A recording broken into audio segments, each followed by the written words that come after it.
2 Timothy chapter 4, starting in verse 6, as we look at living a life with no regret.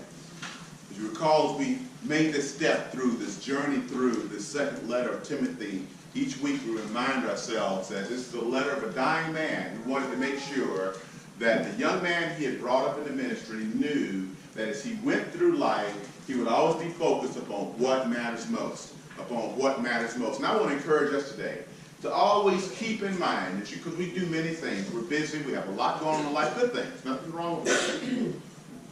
But be very careful to always have a central focus in your life of the things, the many things you do, what matters most. Yes. Why? Because when you have your busy schedule and so much is going on, and you have to make a decision on what you're going to do, that which matters most is what should rise to the top. If you have to make a cancellation or change your plans or change your schedule or whatever, sort through life, the things that matter most are the things that should be, that which is going to be assured to be fulfilled. Typically, it's going to be things like your family. It's going to be things like the things of God, right? The things that are most important. I saw this week, and you may have seen this before too. I saw a little video clip, and it was a professor teaching a class, and he had a jar. And he said he took the jar and he put a bunch of golf balls in the jar and to the top. And he said, "Is the jar full?" And all the students said, "Yes, it's full." But then he took gravel. He took the gravel and he poured the gravel in and shook it around a little bit and kind of filled up more space. And he said, and they said again, "Is the jar full?" And they said, "Yeah." Then he took sand and he poured sand into the same jar and shook it around and fill in all the cracks and crevices to where there was really no more gaps in the jar. And he said, "Now the jar is really full." And he said, "This really represents life." He said the golf balls represent the things that are most important. If I had not put them in first, there would have been no room for them at all. He said then the gravel is going to be the things that's also important to sustain the thing that's most important, job and things like that you may have to do to maintain. He said, therefore, then you fill those things in as well. He said the sand, that's all the noise of life. Those are things that you can quite frankly possibly take or leave. But he said if you fill the jar with sand, there'll be no room for the gravel or the golf balls. And that many of us are that way. Our jars are full, but with the wrong things. It's not this bad things. It's not that, "Oh, you're bad." No. It's about pride. As I saw that video, I thought to myself, how easy, please hear this, how easy it is to have so much sand and then maybe some gravel that we don't have room in that jar of life for the things that really matter most. We have the opportunity to empty that jar and start over. And I encourage us, because I thought about this letter of Paul, I thought, what matters most? And I ask you to ask yourself that, right? Not what do you do, what matters most? Because Paul was telling Timothy at the end of his life, in all the things you do, make sure you always have room for the things that matter most. This pouring out we talked about of this jar, Paul talks about it in verse 6 of 2 Timothy chapter 4. He says, listen to this, "For I am already being poured out like a drink offering." And this whole concept, I'm being emptied, I'm vulnerable, I'm fully transparent. Everything about, I have no control, there's nothing I can do now but surrender. There's nothing I can do to change my life. It's now done. And he's saying to the point of this pouring out of my life as a drink offering. And note this, and he knows his time and the time that's come for my departure. Notice he doesn't say anything about being rescued from this trouble or being delivered from this trial. He's saying, I'm at the end of this chapter. I'm at the end of this phase of my journey. But what I like about this, note the word he uses here. He doesn't use the word end. He used the word departure. That's a very important word. Because to depart means you are going somewhere else. Paul was at peace at this phase of his life because while the life as he knew it was over, he knew that it was just a transition to yet something else he could look forward to. And so he found himself in this context of a departure. You will typically see this with those who are elder. Those who are elder people, or those who have lived a fulfilled life, and they find themselves, they're still healthy, there's nothing wrong with them, but they find themselves kind of getting to the end of their journey. They have this unique way of reflecting upon heaven. I don't know if you've ever been around people like that. Oh, they're very in tune with the day. They're very in tune with things going on. They can probably let you know everything you need to know about the news, the weather, and everything else. But they have this very unique mindset of now having their eyes no longer fixed on the things around them, but they have a heavenly perspective, and they're kind of really bags packed, ready for this thing known as the departure. They've lived a life that was mattered most. They've done all they can do in this world in which they're in. They truly love all of their loved ones and anyone else that comes, but they're at peace with where they are, but they are also looking forward to where they're going. That's Paul.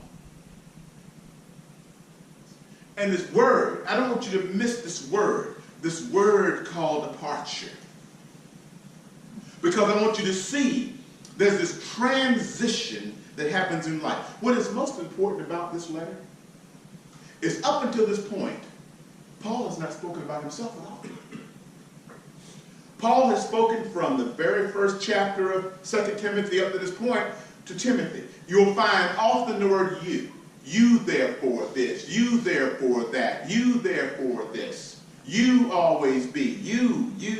In other words, always outwardly encouraging this young man and giving direction. But as he closes the letter, you see a transition now to where he starts talking about I. And I want to say to you this one thing. We should all be very careful that we don't miss talking about the yous in our life because we're too caught up talking about the I's. We all need to find ourselves, seek first to understand, then to be understood. Seek first to know about the other, then to be so quick to want to make thyself known. Paul does an awesome job at that. He has spent the majority of the letter encouraging this young man before pausing for a moment to now speak of himself. And what was his theme? No regrets. His theme was no regrets. As he looked back across his life, he could now look at this point of the present with his eyes fixed on the future and say no regrets. In the midst of his struggles, in the midst of his trials, in the midst of his bondage, in the midst of the closed doors, he was saying, because his door was closed, he found himself at the hands of an evil oppressor. Nero, quite frankly, was crazy. He was known to be a madman. He was an emperor of the empire of Rome. And he was crazy. Not like just crazy, I don't know. Crazy. He had mental issues. Historians have proclaimed that. But he also had power. And there was no escape. There was no escaping it. There was no way.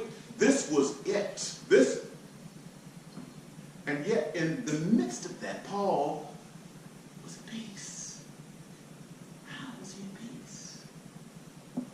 Because he knew while this Emperor Nero was on this throne of Rome, that he truly was a subject of a higher kingdom. God was ultimately in control of his life and was going to, he was going to get out of this situation. And he was looking forward to having bags packed, his departure with no regrets. To be in this reflective state, though, he understood something we all need to be very mindful of. 3 phases of every life: your past, your present, and your future. And many of us can't live our present because we find ourselves hung up on our past. And if you find yourself hung up on your past, you have no idea about this thing called future, because you can't even really stay grounded in the present. And many of us find ourselves driving along looking through a rearview mirror. Don't try this on the road. I beg you, please, please, please don't do it. Don't say Pastor said, Pastor didn't say it. But I challenge you in your drive, no, not in the driveway. I don't know what to tell you. I'm just telling you now. You can't drive very far at all looking in your rearview mirror. I'm going to leave it at that. I don't care how much you think you're clever and say, well, I can look through my rearview mirror, and all I've got to do is align myself with the lines in the road I've just passed, and I'm going to be all right. I'm sorry, there's things called curves in front of you, and no matter how much the lines behind you look straight, I can guarantee you will not get very far before you find yourself in a ditch. And many of us are living life through a rearview mirror. And that is not God's desire for you. We need to be whole, right?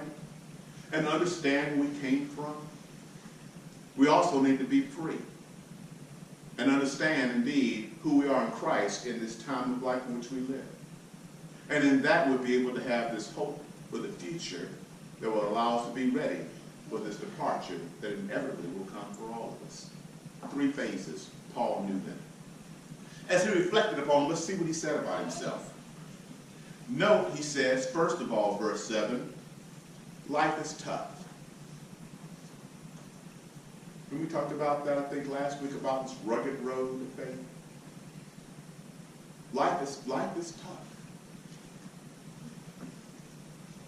I fought, note this, a good fight. Don't miss that good fight. I fought the good fight. You must understand that throughout his ministry, even after he had transitioned his life, even throughout his ministry, he found himself always having the naysayers. There were always those who were trying to do something to bring him down. He did not have a lot of folks that were, quite frankly, the cheerleaders in his life. He, in fact, had very few.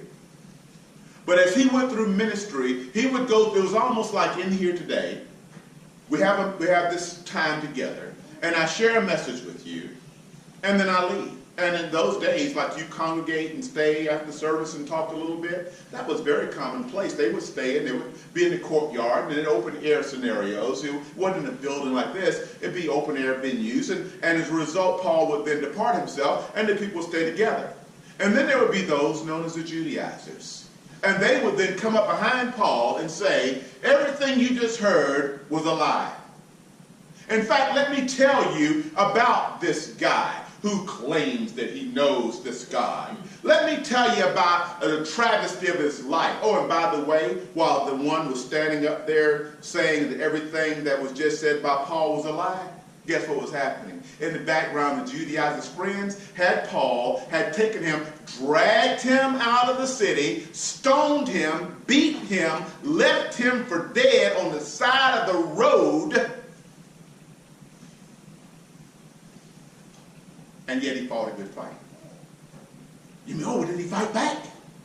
No. He would get up, heal himself with God's help, dust himself off, and he'd come right back in and continue to write. Oh, sometimes they would, you ever heard of being thrown under the bus? Sometimes they would throw him under the bus. They'd make sure, for example, that he would be deliberately thrown in jail. He'd be sold out.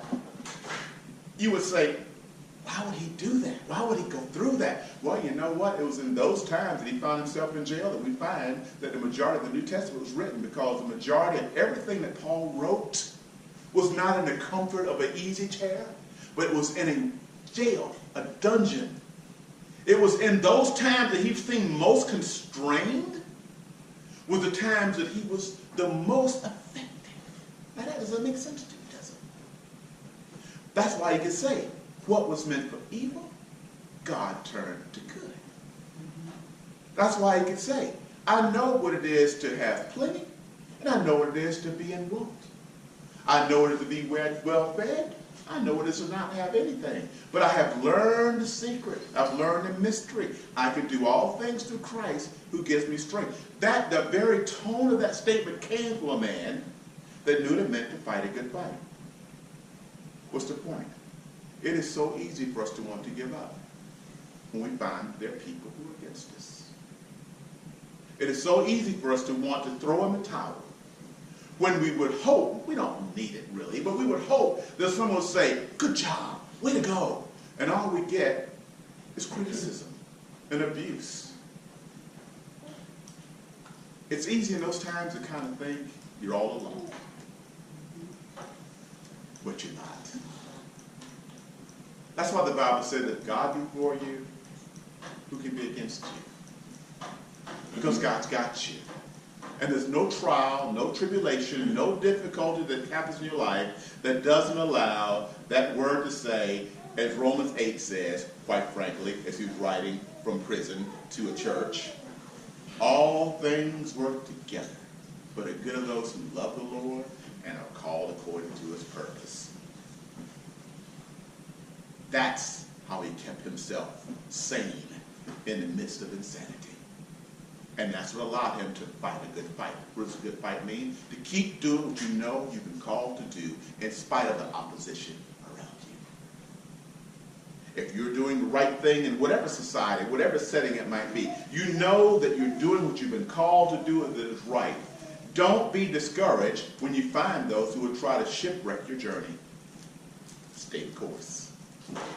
Keep doing that which you know is the right thing to do. Because just as much as there are those who are against you, there are those who are watching also, and within watching your walk will find themselves having hope.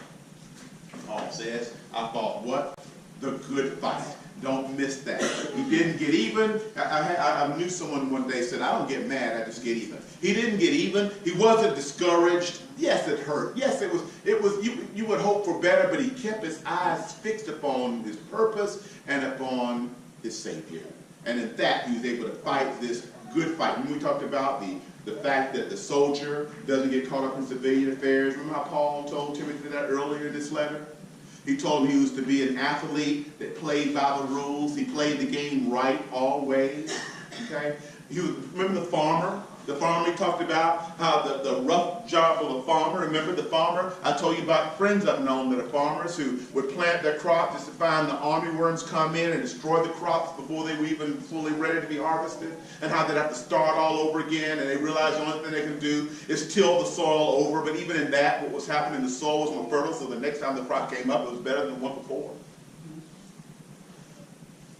Those analogies that Paul gave Timothy, he didn't just make this stuff up. Those were things he learned he had to do himself. And likewise that we learn today that we should do. Don't get caught up in civilian affairs, the things that the rest of the world gets shipwrecked over. Always play by, you know the right thing, do what is right. The athlete plays by the rules. He does and she does what is right and prepares and trains and is ready. But also understand, sometimes you got to get down and dirty. Sometimes the work is just flat out hard. But I read a book one time talking about something called a good tired. And the good tired is where you ever had a good tired? You are so wore out you can't hardly raise an arm. But as you lay that, you just know that it was for a good purpose. And it's just a good tired. That's how God would have us. That happens when we labor for the golf balls and we labor through the gravel, but don't get caught up in the sand. And he goes on to say this, look, I fought this good fight. Please note this. I have finished the race. Don't miss that. I have finished the race. That's that same extreme athletic mindset. The Olympiads of those days were amazing. So the analogies and illustrations that Paul's giving here about the fight being good and the race being run. I mean, you're talking about this opening and the eye of the mind as to what was being seen in these kind of situations was amazing. And he said here again that he finished the race. I knew a friend recently who was in a race, and he ran a marathon. And in that marathon, he found himself hurt. He hurt himself like at about, I forget how he said, 6 miles, 7 miles, whatever the case may be. At that point, this was recently, it was so bad that his wife was sending people out to find him because they just knew he must have got lost. He must have got lost. And they found him along the course. And he was walking because he could not run. And he said, my job was not to be first. My job was to finish. I've been preparing for this race for I don't know how long he said. And he said, I only had one desire, to finish. And his wife said, why didn't you call me? He said, the battery on my phone wore out. It'd been out that long, the battery on his phone had died. And he was still on the course, and he was going to finish. I said, well, was there a bunch of people there? You know how you see on TV, you know how somebody's crawling in at the last minute, and now everybody's been waiting for him and applauding. I said, was there people? He said, no. He said the timekeeper was there waiting because he had to be there, and my wife was there wondering where the heck I had been. So that was the only crowd I had. He said, but I finished. And it wasn't because it wasn't about the crowd that was going to be there. He knew the course, he knew the race, and he had one desire: finish. And I want to encourage you, don't allow yourself to run your race based upon someone else's pace. Don't gauge your life being successful based upon what you see that appears to be success by those who are around you. I'm not saying that they're not. They're running their race. They're running their course. In Psalm 139, don't ever forget that God said, while you were yet in your mother's womb, every day of your life was preordained for you. Every day of your life was set apart for you. Every day of your life was pre-planned for you.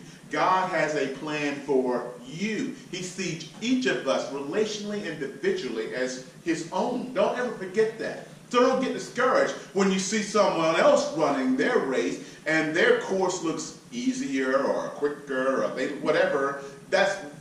We each are running our own race that God has planned, and his promise is good. All he wants us to do is to, by faith, not give up and to finish. Those who now find themselves at a point in life where they can talk about this departure we talked about a few minutes ago, they've run their race. They're at peace. And their race wasn't compared to anyone else, but it was a race God had set up for them. And as a result, they found themselves now in peace for the next phase. And look what he says here. Again, in the latter part of verse 7, I have kept the faith. You see, when we run our lives, or run our race, based upon those around us, or our pace is based upon someone else's life, if you aren't careful, you'll get discouraged. If you aren't careful, you'll give up. If you aren't careful, you'll think God doesn't see you. And it's not that God doesn't see you, it's that you're not looking at him, you're looking at those around you. You're driving, looking through the rearview mirror. Are you saying, what's the use? Because there's no one in front of you, and there's no one behind you, and the battery on your cell phone is out, and it's getting dark, and you're hurting, and you really just say, I'm going to quit. Or you can say, I'm going to finish. I don't know who won that race, but I doubt anybody today is talking about that person. Maybe they are. But here we are with a congregation who has not met this young man. Today is reflecting on a race of someone who came in last. And possibly somehow encouraged by that thought. You see, the Bible talks about the first will be last and the last will be first. So God's ways are not our ways, and his thoughts are not our thoughts. And who we see as the winner